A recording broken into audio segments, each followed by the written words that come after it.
हाँ, so next हम पढ़ने वाले हैं डाल्टन्स एटॉमिक थियरी। ओके, क्या पढ़ने वाले हैं? Dalton's atomic theory.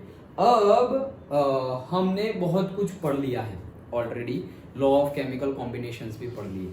तो लॉ ऑफ केमिकल कॉम्बिनेशंस पढ़ लिए मतलब क्या कि अब केमिकल रिएक्शन कैसे होगी ये लॉ के अकॉर्डिंगली होगी। अच्छा, तो उससे पहले डाल्टन्स ने एटॉमिक थियरी दी थी, मतलब जो हमारा एटॉम है, एटॉम के अंदर एटॉम है और एटॉम कैसे रिएक्ट करेगा, ओके, उस सब के बारे में डाल्टन ने अपनी थियरी दी थी कि ये बातें हैं, और उसमें से मेजरली रॉन्ग प्रूव हुई।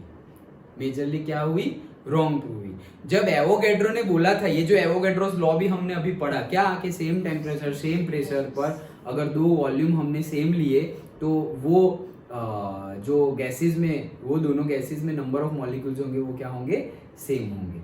ये सब बातें किसी ने एक्सेप्ट ही नहीं की, डाल्टन ने भी नहीं की और बाकी सारे साइंटिस्ट ने भी ये सारी बातें जब एवोगैड्रो ने बताई तब किसी ने एक्सेप्ट नहीं किया था। एक्सेप्ट ही नहीं किया, बोले ये सब बोल रहा है। ऐसे होता है? ऐसा नहीं होता कि कोई कुछ चीज़ सही बोल रहा हो तो भी उसको सब लोग अपोज कर रहे हो। फिर बरसों तक, सालों तक सब लोग स्टडी करते रहे और फिर अचानक से किसी ने ढूंढा तो बोले अरे वो पहले सब लोग बोल रहे थे कि ये गलत है, एक्चुअली तो उसकी बात सही थी, ऐसा पता चले तो वापस अब एवोगैड्रो को वापस नहीं वो जो बोल रहे थे वो सही है। और इसीलिए जब वो नंबर की बात आती है तो वो नंबर को एक हमने नाम दे दिया था एवोगैड्रोस के नाम से कि भाई तुमने तो बहुत ही अच्छी इन्वेंशन की है, उसके बेस पे तो बहुत हेल्प मिली हमें। तो ये डाल्टन ने भी ये सारी जो थियरी थी एवोगैड्रो की उसको ना बोल दिया था। ओके, और साइंटिस्ट ग्रुप होता है और साइंटिस्ट की कम्युनिटी होती है, उन्होंने भी उसको मतलब इग्नोर किया था। लेकिन आगे जाकर टाइम होता है ना कि भाई शायद तुरंत रिजल्ट ना मिले, लेकिन ऐसा हो नहीं सकता कि रिजल्ट ही ना मिले। ओके, तो जितना बाद में रिजल्ट आएगा तो इंटरेस्ट के साथ आएगा, फिर और ज़्यादा नाम होगा। तो अब देखो नाम हो रहा है, हम बोल रहा हूँ कि डाल्टन ने गलत किया था सब कुछ, एक्चुअल में तो एवोगैड्रो का काम सही था, लेकिन उसको किसी ने अप्रिशिएट नहीं किया। अप्रिशिएट तो छोड़ो, इग्नोर किया, ये तो बोलता रहता है ऐसे लाइक दैट। ओके, तो कहने के बात है कि डाल्टन की भी एटॉमिक थियरी थी, वो भले ही गलत प्रूव हुई, लेकिन हम क्यों पढ़ रहे हैं? क्योंकि आज की डेट में फिर हमें पता चले कि वो सब बातें स्टार्टिंग में देखो गलत हो गई, फिर भी हम पढ़ रहे हैं। तो क्यों पढ़ रहे हैं भाई? जो सही है वही पढ़ रहे हैं, पढ़े तो। कहने का मीनिंग ये है कि भाई सही कैसे पता चली? ये गलत प्रूव हुई तो ही तो पता चली। अगर ये गलत प्रूव होती ही नहीं तो सही हम ढूंढते, हम अगर मतलब जो है उसको सिर्फ और सिर्फ एक्सेप्ट ही कर लेते हैं, ओके, तो कुछ होता नहीं। इन्होंने एटलीस्ट बोला तो हमारे पास ऐसा समझो थोड़ा रास्ता तो मिला, गलत तो गलत। ओके, सपोज किसी ने बोल दिया कि तुम रास्ता पूछ रहे हो, यहाँ खड़े हुए हो झाड़ेश्वर पे, और किसी ने बोल दिया कि भाई मुंबई कौन सी साइड आया, ओके, तो एटलीस्ट तुम वहाँ बैठे हुए थे, ओके, और तुम मतलब तुम हिलने ही नहीं वाले थे, तुम्हें ऐसा लगा कि यार कोई मुझे रास्ता बता देगा तब मैं हिलूंगा, नहीं तो हिलूंगा ही नहीं। तो वो आदमी ने मस्ती में या जानबूझ के कुछ भी किया, तो उसने बोल दिया कि भाई मुंबई इस साइड आया। तुम्हें लगा वो इसने मुझे डायरेक्शन दिखा दी, तो तुम उठे और इस साइड चलने लगे और फिर यहाँ से गए और सपोज राजपीपला पहुंच गए, और फिर पता चला भाई इस डायरेक्शन में तो मध्य प्रदेश आ जाएगा, इस डायरेक्शन में जाएंगे तब मुंबई आएगा। तो फिर वो जो बंदे ने तुम्हें बताया था कि इस डायरेक्शन में जाओ, वो तो गलत था ऑब्वियसली, लेकिन क्या उसका थोड़ा भी हेल्प नहीं हुआ तुम्हें? हेल्प तो हुआ, उसने बोला इसलिए एटलीस्ट तुम खड़े हुए और स्टार्ट की जर्नी, नहीं तो वहीं पे बैठे रहते, वहीं के वहीं बैठे रहते और आगे बढ़ते ही नहीं कि भाई जब कोई पक्का एड्रेस देगा तभी मैं मूव करूँगा। एटलीस्ट गलत तो गलत, उसने बताया तो सही, अब तुमने मूव करना तो स्टार्ट किया। अभी जैसे जैसे हम नहीं होता जंगल में, देखना कभी तुम ट्रैकिंग वैकिंग करो तो पता ही नहीं चलता कि वहां पहुंचना है, वहां कैसे पहुंचेंगे, क्योंकि कोई रूट नहीं है, ओके, कोई फुट स्टेप भी नहीं है। लेकिन हम जैसे जैसे आगे बढ़ते हैं वैसे वैसे थोड़ा बहुत दिखाई देता है और आगे बढ़ते जाते हैं और फाइनली वहां रीच हो जाते हैं। तो एटलीस्ट हमें रास्ता तो दिखाया, ओके, तो इसीलिए हम पढ़ रहे हैं Dalton's atomic theory. Main point again ये भी पूछा जाता है, 3 मार्क्स 5 मार्क्स में भी पूछा जाता है। Starting, matter consist of indivisible atom, कि मैटर किससे बनता है?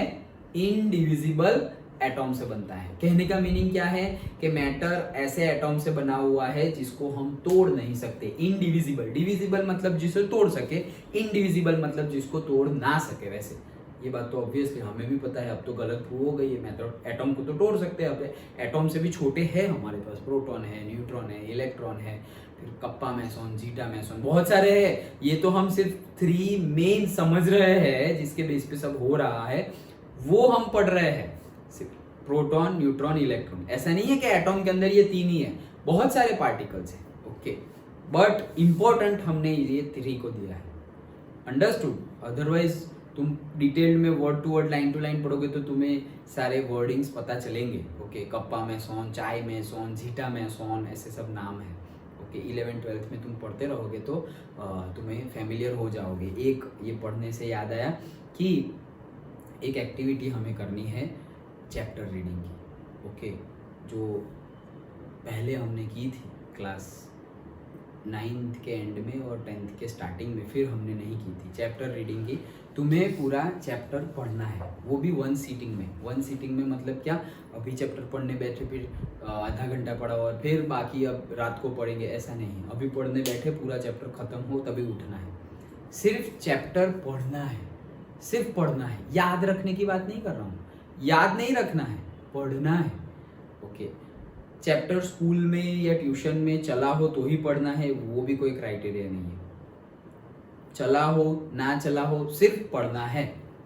वो एंथुजियाज्म लाना है। क्या, मुझे एक नया, एक ऐसा समझो कि एक मिस्टीरियस किताब मिली है तुम्हें, बुक मिली है, उसमें बहुत कुछ नॉलेज छिपा हुआ है तुम्हें। मतलब ऐसे ऐसा समझो तुम्हें जादू की, बचपन में ऐसे थॉट आते होंगे ना। ओके, कि सपोज, मुझे तो आते थे, सपोज नहीं, वो शाकालाका बूम बूम की पेंसिल होती थी, वैसे कुछ जादू ही। ऐसा समझो कि तुम्हें मैजिक बुक मिल गई। मैजिक बुक मिल गई मतलब क्या, कि उसमें सारे रूल्स रेगुलेशंस और तुम सब कुछ लिखा हुआ है कि तुम ऐसा ऐसा ऐसा ऐसा करोगे तो तुम मैजिशियन बन जाओगे। ऐसा तो तुम कितने इंटरेस्ट से उसको पढ़ोगे, वो इंटरेस्ट की मैं बात कर रहा हूँ। हम कितने इंटरेस्ट से पढ़ेंगे, क्यों, हमारे लिए तो वो पूरा नया है। हमें अंदर से कुछ भी नहीं पता, कुछ भी नहीं, not even a single thing. यहाँ पर तो हमें बहुत कुछ पता है जो हम 8, 9, 10 में पढ़ते आ रहे हैं, लेकिन वो बुक में तो हमें कुछ भी नहीं पता, कुछ भी नहीं। फिर भी हम इंटरेस्ट के साथ, नहीं नहीं यार थोड़ा पढ़ेंगे, जो भी समझ में आए, थोड़ा बहुत तो आ जाएगा, बड़े मैजिशियन ना बने, छोटा सा एक मैजिक तो कर लेंगे। Okay, like that. कितने इंटरेस्ट से हम पढ़ते हैं कि नहीं नहीं मुझे पढ़ना है, मुझे सीखना है। उस इंटरेस्ट को, वैसे इंटरेस्ट को रखकर एनसीईआरटी पढ़नी है। ओके, तो एटलीस्ट वो तो बहुत मल्टी टाइम्स पढ़नी है, लेकिन एटलीस्ट हम एक बार तो पूरी एनसीईआरटी कंप्लीट करें, फिर मल्टी टाइम्स की बात करेंगे। तो आज से ही स्टार्ट कर दो। ओके, जब जागे वहीं से सवेरा, तो आज से ही स्टार्ट कर दो एनसीईआरटी पढ़ना। ओके, एक दिन में एक ही चैप्टर पढ़ना है, या तो फिजिक्स का या तो केमिस्ट्री का, कोई भी एक चैप्टर, और स्टार्टिंग पहले चैप्टर से ही करनी है। तो पहला चैप्टर लिया, पढ़ते जाओ पढ़ते जाओ पढ़ते जाओ। हाँ, फिजिक्स और केमिस्ट्री में हमारे चैप्टर्स जो है थोड़े लेंथी भी है, कंपेयर टू दी क्लास 8, 9, 10 की कंपेयर करें तो लेंथी है। कहीं कहीं पे 30 पेजेस का भी चैप्टर होता है फिजिक्स में। तो 30 पेजेस मतलब वो पढ़ने बैठोगे तो तुम्हारे तो मतलब 2-3 घंटे चले जाएंगे। ओके, सिर्फ पढ़ना तो है, याद नहीं रखना है, फिर भी टाइम लगेगा के स्टार्टिंग में। तो अगर इतने बड़े चैप्टर्स है तो तुम उसको डिवाइड कर सकते हो, उसको डिवाइड कर सकते हो। मतलब ऐसा समझो मिनिमम से मिनिमम 5 पेज होने चाहिए एक दिन में, मिनिमम 5 पेज। मतलब कोई चैप्टर है, सपोज फर्स्ट चैप्टर है, कितने पेज का है, लाओ अभी ही देखो, और जो रिड्यूस्ड है उसके हिसाब से गिने तो ये देखो यहाँ खत्म हो रहा है, ये रहा 24 पेज नंबर पे खत्म हो रहा है। ओके, तो 24 पे खत्म हो रहा है, और यस, फर्स्ट टू 24 पेजेस का चैप्टर है तुम्हारा पहला। तो उसको 2 पार्ट में कर लो, 12 एंड 12, डन। ओके, तो आज आधा चैप्टर पढ़ेंगे और कल आधा चैप्टर पढ़ेंगे। तो हुआ क्या, एक चैप्टर तुम्हारा रीड हो गया है। न्यूमेरिकल्स पढ़ने की ज़रूरत नहीं है, तो और फास्ट हो जाएगा। न्यूमेरिकल्स जो है वो पढ़ने नहीं है। ओके, तो वो नहीं पढ़ने हैं, मतलब कितना, बहुत कम हो जाएगा। 24 की जगह 18 जैसे ही पेजेस बाकी रहेंगे, बहुत सारे न्यूमेरिकल्स की बड़ी बड़ी जगह, ये जो पिंक कलर का है ना सब कुछ, वो सब नहीं करना है। तो हुआ क्या कि एक दिन में एटलीस्ट तुम्हें 10 to 12 पेजेस पढ़ने हैं। हमने ये 2 पार्ट में डिवाइड किया, मतलब होगा क्या कि एटलीस्ट देखो अभी ये एक्टिविटी करोगे ना तो होगा, अदरवाइज पूरा साल चला जाएगा ना तो भी ऐसा नहीं होगा कि पूरी बुक तुमने पढ़ी होगी। क्लास 10 कंप्लीट हो गया, कैन यू गारंटी कि तुमने पूरी एनसीईआरटी पढ़ी है? नहीं, पूरी एनसीईआरटी भले ही सारे चैप्टर पढ़े हो लेकिन पूरी पढ़ी है ऐसा हम नहीं बोल सकते। भले ही सारे चैप्टर पढ़े हो लेकिन पूरी एनसीईआरटी पढ़ी है, कुछ भी नहीं छोड़ा, ओके, वैसा हम नहीं बोल सकते। क्यों? क्योंकि वैसा हमने एम रखा ही नहीं, एम रखा ही नहीं। तो जैसे अभी तक हमने ये एम नहीं रखा तो हमारे पढ़ तो रहे, सीख तो रहे, चैप्टर एक फिजिक्स में तो एक चैप्टर भी खत्म हो गया हमारा, कंप्लीट हो गया, ये भी थोड़े दिन में कंप्लीट हो जाएगा। तो फिर हम एम नहीं रखेंगे तो उस हिसाब से आगे नहीं बढ़ पाएंगे। तो सपोज आज शुरू किया तुमने केमिस्ट्री, 12 पेजेस पढ़ लिए और कल 12 पेजेस पढ़ लिए, हमारा केमिस्ट्री का एनसीईआरटी का तुम्हारा एटलीस्ट रीडिंग कंप्लीट हो गया, समझ में आया? रीडिंग तो वो कल कंप्लीट हो जाना चाहिए तुम्हारा। देखो अभी बहुत सारा वर्क 11-12 में, बहुत सारा वर्क और बहुत सारी चीज़ें सेल्फ स्टडी जैसी होती है। सेल्फ स्टडी जैसे मतलब क्या कि मैंने ये तुम्हें बताया। अब मैं जैसे छोटे बच्चे होते हैं उनको कैसे हम डेली होमवर्क चेक करना ये वो, वैसा हम बड़े स्टूडेंट को नहीं करते, ओके। तो ये मैंने तुम्हें बताया, मैं तुम्हें पूछूंगा भी कि भाई वो क्या चल रहा है, कौन सा चैप्टर आया, कितने चैप्टर कंप्लीट हुए, but I am not going in detailed कि भाई अच्छा कल पढ़ा तुमने 12 पेजेस, नहीं पढ़ पाए, क्यों नहीं पढ़ पाए, ये वो तुम्हें खुद रियलाइज होना चाहिए कि भाई आज मेरा गया, ओके। तो आज सपोज मैं बाहर घूमने गए इसीलिए मेरे आज की रीडिंग रह गई, तो कल मुझे डबल करना है, आज 12 पेजेस पढ़ने थे, कल 24 पढ़ने हैं, मतलब आज 1 घंटा पढ़ना था तो कल 2 घंटे पढ़ने हैं, लाइक दैट। वो कवर अप तो हमें ही करना पड़ेगा ना, अंडरस्टूड, ओके। तो वो थोड़ी सिंसियरिटी दिखाना, नॉट ओनली 11th और नॉट ओनली इन ट्यूशन, और सब जगह, ट्यूशन में, स्कूल में, सेल्फ स्टडी में, सब जगह सिंसियरिटी, ओके। तभी हम वो एक उसे क्या बोलते हैं, डिसिप्लिन्ड स्टूडेंट बोलते हैं कि एक डिसिप्लिन में चलते जाए। तुम अचानक से बहुत जोश में स्टार्ट करोगे और फिर थक जाओगे, रुक जाओगे, तो आगे नहीं बढ़ेंगे हम बहुत ज़्यादा। लेकिन अगर स्पीड स्लो है तो स्लो, लेकिन डिसिप्लिन से चलते रहे कि नहीं भाई इतना इतना तो रोज करना ही है, डिसिप्लिन से आगे बढ़ते रहे तो बहुत आगे बढ़ जाएंगे, अंडरस्टूड। तो पहला पॉइंट क्या है, मैटर। तो ये रीडिंग आज से ही स्टार्ट कर देना, और करना क्या है तुम्हें लिखना है। क्या लिखना है? सपोज चैप्टर 1 है जहां पर लिखा हुआ है some basic concepts of chemistry, वहां पर तुम्हें आज की डेट लिख देनी है। तो आज की डेट तुम लिख दोगे कि सपोज 12/4/2024, ओके। और टाइम देख लो कितना टाइम हुआ, सपोज तुम 8 बजे पढ़ने बैठे और तुम्हारा सपोज 9:15 को कंप्लीट हुआ, मतलब तुमने लिए 75 मिनट्स। तो यहाँ पर लिख लो 75 मिनट्स से पेज 1 to 12 कंप्लीट, ओके। और कल बैठे तो कल तुम्हारा सपोज 30 मिनट में ही कंप्लीट हो गया, सो 30 मिनट पेज 13 to 24 डन। लेकिन कल के लिए यहाँ पर कल की डेट लगानी है 13/04/2024। तो ये तुम्हें पता चलेगा बाद में कि भाई 13 को तो मेरा पहला चैप्टर मैंने रीड कर लिया था, ओके।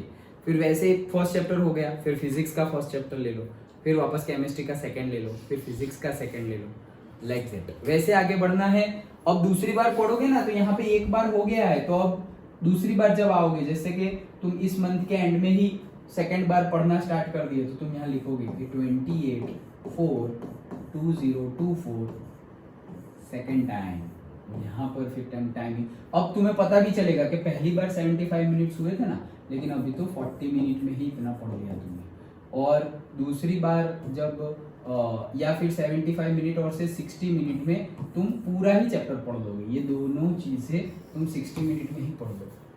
क्यों? अवेयर हो गए हो, ओके। एक बार पढ़ लिया है, ट्यूशन में भी कंप्लीट हो गया है, चैप्टर तुम्हें समझ में भी आने लगा। अब तुम्हें फिर वो गधा मजदूरी, लेबर वर्क नहीं करना है कि जो तुम्हें लगे कि exam point of view, school exam point of view, JEE, NEET, कोई पॉइंट ऑफ व्यू से पूछने जैसा है ही नहीं, तो वो चीज फिर नहीं पढ़नी है। समझ में आया? लेकिन वो पता कैसे चलेगा कि कौन सा आ सकता है कौन सा नहीं, वो मैं बीच बीच में तो बताता रहूंगा, और प्रैक्टिस से जैसे जैसे हम आगे बढ़ेंगे ना, वैसे वैसे तुम्हें खुद समझ में आ जाएगा कि अच्छा ये पूछा जा सकता है। कई चीजें तो बुक में बोल्ड करके ही गिवन है, तो वो तो इम्पोर्टेंट है ही। ओके, कई चीजें स्टार करके गिवन है कई कई पेज पर, तो वो भी इम्पोर्टेंट है। ओके, तो वैसे ही हमें पढ़ना है। तो जैसे जैसे आगे बढ़ेंगे वैसे वैसे तुम्हें खुद पता चल जाएगा कि भाई इसमें टाइम देने की जरूरत नहीं है, तो फास्टली कंप्लीट होगा। तो मतलब तुम पूरा पढ़ भी रहे हो, फालतू का नहीं पढ़ रहे हो, रिवाइज भी हो रहा है, कितना कुछ हो रहा है। अंडरस्टूड? समझ में आ गया? ओके, तो वो स्टार्ट कर देना। चलो, पहला पॉइंट क्या था कि matter consist of indivisible atom, मतलब कि जो डिवाइड नहीं हो सकते, जो डिविजिबल नहीं हो सकते, वैसे एटॉम से मैटर बना हुआ है। वो तो गलत हो गया अब। ओके, लेकिन डाल्टन ने ऐसा बोला था पहले, तो जब तक बोला था और जब तक सही बात पता चली, वो टाइम पीरियड में तो उनकी सारी बातें सच ही थी। अभी हमें पता है कि ये गलत हो गया है। डन? जैसे कि क्लास 9 में ही हम पढ़े थे कि भाई atom is the smallest particle, और फिर क्लास 9 में 3rd चैप्टर में ऐसा बोला, और 4th चैप्टर में हमने बोला कि नहीं नहीं नहीं, स्ट्रक्चर ऑफ एटॉम में तो हमने प्रोटॉन, इलेक्ट्रॉन, न्यूट्रॉन सब दिखाया। तो देखो, एक 3rd चैप्टर में हम बोल रहे हैं atom is the smallest particle, और उसके ही नेक्स्ट चैप्टर में बोल रहे हैं हम कि नहीं वो डिविजिबल है। ओके, लेकिन ये जो 3rd chapter two 4th chapter वाला जो टाइम पीरियड था, तब तक के लिए तो एटॉम स्मॉलेस्ट था, फिर तुम्हें पता चला कि अच्छा ऐसा है, तो अब अपग्रेड हो गया। वैसे ही दूसरा, all the atoms of a given element have identical properties including identical mass. Atoms of different element differ in mass. तो ये भी गलत प्रूव हो गया, ये भी गलत प्रूव हो गया। क्या बोल रहे हैं? All the atoms of a given element have identical properties including identical mass. मतलब कि सारे जो एक ही एलिमेंट के सारे एटॉम्स होंगे, उनकी प्रॉपर्टीज सेम होगी, आइडेंटिकल मतलब सेम होगी, इंक्लूडिंग उनका एटॉमिक मास। तो हम लोग सर सही तो बात है, अगर सारे एटॉम, मैंने यहाँ से भी हाइड्रोजन उठाया, यहाँ से भी हाइड्रोजन उठाया, यहाँ से भी कार्बन, वहां से भी कार्बन, यहाँ से भी कार्बन, सब जगह से कार्बन ही उठा रहा हूँ, तो वो जो एटॉम उठा रहा हूँ उनकी प्रॉपर्टीज तो सेम ही होगी, उनका एटॉमिक मास तो सेम ही होगा। नहीं, जरूरी नहीं है। क्यों? जैसे कि हम एक चीज पढ़े थे अगेन 9th में, आइसोटोप्स। आइसोटोप्स मतलब क्या याद है? शायद याद हो तो, सपोज कार्बन था तो carbon 12, carbon 12, 13 and carbon 12, 14। Okay, तो आइसोटोप्स मतलब क्या? उनका एटॉमिक नंबर क्या है? सेम है। एटॉमिक नंबर क्या है? सेम, बट एटॉमिक मास क्या है? डिफरेंट। हमने क्या बोला? सारे कार्बन के एटॉम उठा लो, उनकी सारी प्रॉपर्टी क्या होगी? आइडेंटिकल, सेम होगी। गलत हो गया प्रूफ। डन? आ रहा है समझ में? ओके, देन और अगर atoms of different element differ in mass, तो ऐसा बोल रहे हैं कि अगर दो अलग अलग एलिमेंट है, उनके अलग अलग एटॉमिक मास ही होंगे। नहीं, वो भी जरूरी नहीं है, सेम मास भी हो सकते हैं, सेम मास भी हो सकते हैं। उनको क्या बोलते हैं हम? आइसोबार। उनको क्या बोलते हैं? आइसोबार। ओके, कि उनका एटॉमिक मास सेम है, सेम एटॉमिक मास, लेकिन उनका एटॉमिक मास इसमें क्या आएगा? देखो यहां पर क्या है कि एटॉमिक नंबर सेम है एंड एटॉमिक मास डिफरेंट है। और आइसोबार में क्या होता है? एटॉमिक मास सेम होता है, एटॉमिक मास सेम है, लेकिन एटॉमिक नंबर मतलब वो डिफरेंट डिफरेंट अलग अलग एलिमेंट है, ये क्या होगा? डिफरेंट। तो इसे बोलते हैं आइसोटोप्स, उसे बोलते हैं आइसोबार। ये पता होना चाहिए, 9th वाला है, और ना पता हो तो अभी पता चल गया। याद रखना, what are the isotopes, okay, और what are isobars. So atoms having same atomic mass and different atomic same atomic number and different atomic mass are isotopes, and atoms of same, or say atoms of elements, okay, having same atomic mass but different atomic number are isobars. Done? Okay, सो ये भी गलत prove हो गया। लेकिन देखो हम वो नहीं बोल रहे कि ये गलत हुआ ये गलत हुआ, हमें ये सब नहीं लिखना है थियरी में, डाल्टन की एटॉमिक थियरी में ये सब नहीं लिखना है। ये मैं तुम्हें साथ साथ में मॉडर्न एटॉमिक थियरी भी बता रहा हूं। देखो दो टॉपिक एक ही में, हम एक ही थियरी में दो टॉपिक पढ़ रहे हैं। कौन से दो टॉपिक? पहला टॉपिक डाल्टन एटॉमिक थियरी, दूसरा टॉपिक मॉडर्न एटॉमिक थियरी। समझ में आ रहा है? तो डाल्टन एटॉमिक थियरी के accordingly matter is made up of indivisible atoms, और मॉडर्न एटॉमिक थियरी के accordingly matter is made up of divisible atoms, मतलब उसके atom is not the smallest particle. Done? Okay, तो साथ साथ में हम जा रहे हैं दो थियरी। देन इसका भी एग्जांपल देखा हमने। Third, compounds are formed when atoms of different elements combine in a fixed ratio. क्या बोल रहे हैं कि कंपाउंड बनेंगे, कब बनेंगे? जब atoms of different elements combine in a fixed ratio. मतलब ये तो अभी हमारा क्या हो गया? लॉ ऑफ डिफाइनाइट प्रोपोर्शन हो गया कि अगर दो डिफरेंट एलिमेंट है और वो एक फिक्स्ड रेशियो में कंबाइन होंगे तब जाके कंपाउंड बनेगा।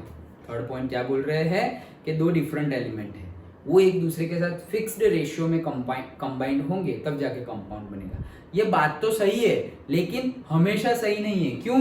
क्योंकि बोल रहे compounds are formed when atoms of different element, जब दो अलग अलग एलिमेंट इकट्ठा हो तभी कंपाउंड बन सकता है या तभी से मॉलिक्यूल बन सकता है। उनका कहने का मीनिंग क्या था? तभी क्या बन सकता है?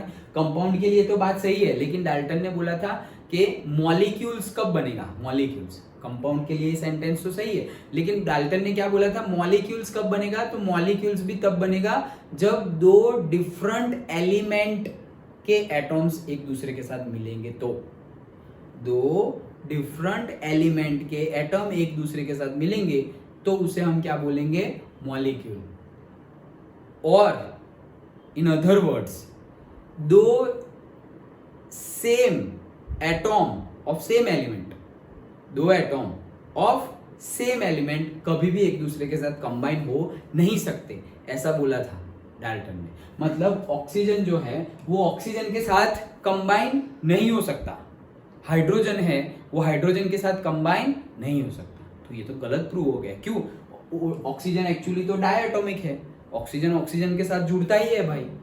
तो ये गलत प्रूव हुआ था कि भाई मॉलिक्यूल्स हमेशा दो अलग अलग के साथ ही बनेगा, मतलब नाइट्रोजन होगा और ऑक्सीजन होगा तभी वो दोनों एक। नहीं नहीं, नाइट्रोजन नाइट्रोजन भी इकट्ठा हो सकता है N2, ऑक्सीजन ऑक्सीजन भी इकट्ठा हो सकता है O2। वो ना बोल रहे थे एक्चुअली। ये कौन बोल रहा था? एवोगैड्रो बोल रहा था। ये एवोगैड्रो भाई साहब ने बोला था और डाल्टन ने बोला था नहीं नहीं नहीं ये बात गलत है। लेकिन आगे जाके क्या हुआ? उल्टा हो गया। डाल्टन जो बोल रहे थे वो गलत था, एवोगैड्रो जो बोल रहे थे वो सही था। Done? Next, chemical reactions involve recognition of atoms. Obviously कि केमिकल रिएक्शन होगी उसमें कौन से एटॉम है उसका रिकॉग्निशन इंपॉर्टेंट है। मतलब कौन से एटॉम की रिएक्शन हो रही है वो तो पता ही होना चाहिए, तभी तो केमिकल रिएक्शन हमें पता चलेगी। These are neither created nor destroyed in a chemical reaction। तो ये बात तो सही है कि ये कभी भी मतलब जो रिकॉग्नाइजेशन होगा मतलब वो कभी भी डिस्ट्रॉय नहीं होगा, क्रिएट नहीं होगा। सिंपल है, इसमें कोई वो नहीं है। Dalton's theory could explain laws of chemical combination. तो लॉज ऑफ केमिकल कॉम्बिनेशन तो उन्होंने एक्सप्लेन किया। हावेवर, अब उनकी ये drawbacks, it could not explain the laws of gaseous volume. Gaseous volume का लॉ वो एक्सप्लेन नहीं कर पाए, जो गैल्यूसेक ने किया था वो एक्सप्लेन नहीं कर पाए। देखो इसलिए तो डाल्टन रुक गए थे। पहला कौन था? सबसे पहले कौन थे? लेवोइजर, एंटोनी लेवोइजर, फिर थे जोसेफ प्रॉस्ट और फिर थे डाल्टन, और डाल्टन के बाद था गैल्यूसेक और फिर Avogadro. Okay, so it could not provide the reason for combining of atoms. अगर एटॉम कैसे कंबाइन होते हैं उसके पीछे का भी रीजन वो बता पाए नहीं। वो तो ना ही बोल रहे थे कि ऑक्सीजन ऑक्सीजन कंबाइन हो ही नहीं सकता, हाइड्रोजन हाइड्रोजन कंबाइन हो ही नहीं सकता, वो तो ऐसा बोल रहे थे। ओके, तो वो ड्रॉबैक था which was answered later by the other scientist. और ये सब बातें जो उनके ड्रॉबैक्स थे उनको आंसर किसने किया? दूसरे साइंटिस्ट ने आफ्टरवर्ड्स एक्सप्लेन किया। अंडरस्टूड? तो ये था पूरा Dalton's atomic theory and modern atomic theory, इससे उल्टी मॉडर्न एटॉमिक थियरी। डन? सारे पॉइंट समझ में आ गए? लिखना शॉर्ट नोट बोल देंगे कि 2 मार्क्स में 3 मार्क्स में write short note on Dalton atomic theory, और से वो वाला इसके पहले वाला भी write short note on laws of chemical combination, तो लिख पाओगे। समझ तो लिया, याद रखोगे तो लिख पाओगे, लेकिन समझा हुआ याद रखने की जरूरत नहीं है। अगर तुमने अच्छे से समझ लिया तो सिर्फ एक बार ऐसे रिवाइज कर लोगे, एक मतलब से 10 सेकेंड 15 सेकेंड में भी एक सेंटेंस को, एक लॉ को तुमने रिवाइज किया तो हो गया काम। उसके लिए उसको पढ़ने की जरूरत नहीं है, सिर्फ याद करो कि क्या था। पहला था लॉ ऑफ से कंजर्वेशन ऑफ मास, मतलब क्या भाई, मास नया क्रिएट नहीं होगा, डिस्ट्रॉय नहीं होगा, दैट्स इट, कांस्टेंट रहेगा सिस्टम का before and after the chemical reaction. हाँ बस ये तो हमने कंसेप्ट समझा। अब लिखना क्या है वो अंदर से पढ़ लेंगे कि भाई the law of conservation of mass given by the Antoine Lavoisier states that, और फिर पूरा लिख देंगे। समझ में आया? तो वो तो पढ़ना ही है तुम्हें word by word, line by line, लेकिन वो याद कब आएगा? अगर तुम डायरेक्टली, अगर समझा नहीं, ओके समझा नहीं और डायरेक्टली रट्टा मारने गए तो याद तो रह जाएगा उस पॉइंट पर। अब जब 2 दिन के बाद याद करने का ट्राई करो कि क्या था वो, एंटोनी लेवाइजर स्टेट्स दैट, ये वो, ऐसे हम आगे पीछे हो जाएंगे, वर्डिंग्स आगे, क्यों? क्योंकि हमने तो याद रखा हुआ है, समझा हुआ तो है नहीं। और अगर समझा हुआ होगा तो तुम्हें पूरा सेंटेंस याद नहीं है बुक में क्या लिखा है, तुम अपनी तरफ से भी सेंटेंस बना के लिख दोगे। डन। क्यों? क्योंकि तुमने समझा हुआ है।